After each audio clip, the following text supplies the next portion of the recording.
c'est plus que couvert par la hiérarchie. Je te donne un autre exemple. Et là, on va comprendre qu'il y a un système de compromission qui est engagé de façon formelle dans les forces armées et les forces publiques. Il faut en parler. Et il faut que les gendarmes, les policiers, les militaires, ils arrêtent de se voiler la face et qu'ils comprennent dans quoi ils entrent. Et qu'il faut qu'ils choisissent leur camp. Tu as entendu parler de l'opération Turquoise? Bien sûr. Bien. Ça se produisait dans quel pays et dans quelles conditions? C'était, alors turquoise, c'était Rwanda, il Au me Rwanda, semble, après, en d'accord. 94. Après les massacres Voilà. entre les Hutus et les Tutsis. Ouais, Où donc là, il y avait des forces de l'ONU avec des unités parachutistes qui venaient pour protéger les réfugiés. tout à fait. Eh bien, à l'occasion de cette grande opération turquoise, il faut savoir que dans les camps de réfugiés, il y avait des tentes collectives qui étaient dressées, montées.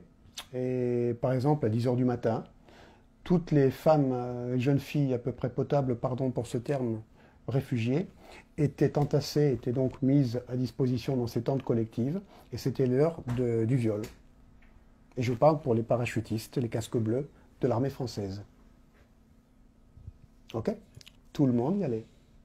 Tout le monde. Parce que c'est organisé par les officiers, et que toi, tu es un petit troufion, un petit caporal-chef ou même un sergent, tu vas pas aller contre les officiers. Et puis il y a l'effet de masse, cette galvanisation de ouais, nous on est des vrais, on fait partie de l'équipe, et c'est encore pire quand tu es dans une unité spéciale.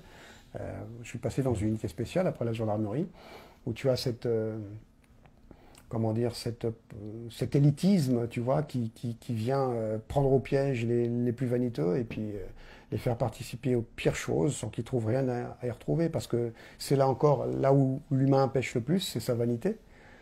Et l'impression d'appartenir à une élite, ils savent jouer avec ça, ceux qui nous manipulent. Ils savent jouer avec cette vanité, dire ouais, on est dans les cakes des cakes, nous on a le droit de faire des choses que les autres n'ont pas le droit de faire. C'est aussi comme ça que les francs-maçons évoluent et ok, c'est se mettre au-dessus de tout le monde en disant nous on est l'élite, les autres c'est des cons.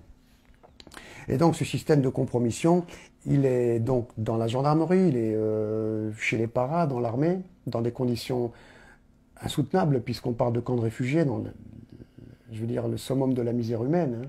On est là censé intervenir pour les protéger, les aider, okay, pour les aider. Et il y a une omerta qui est écrasante.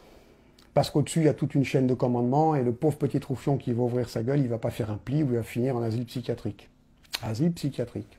Alors là, je reviens sur mon affaire à moi. Quelques jours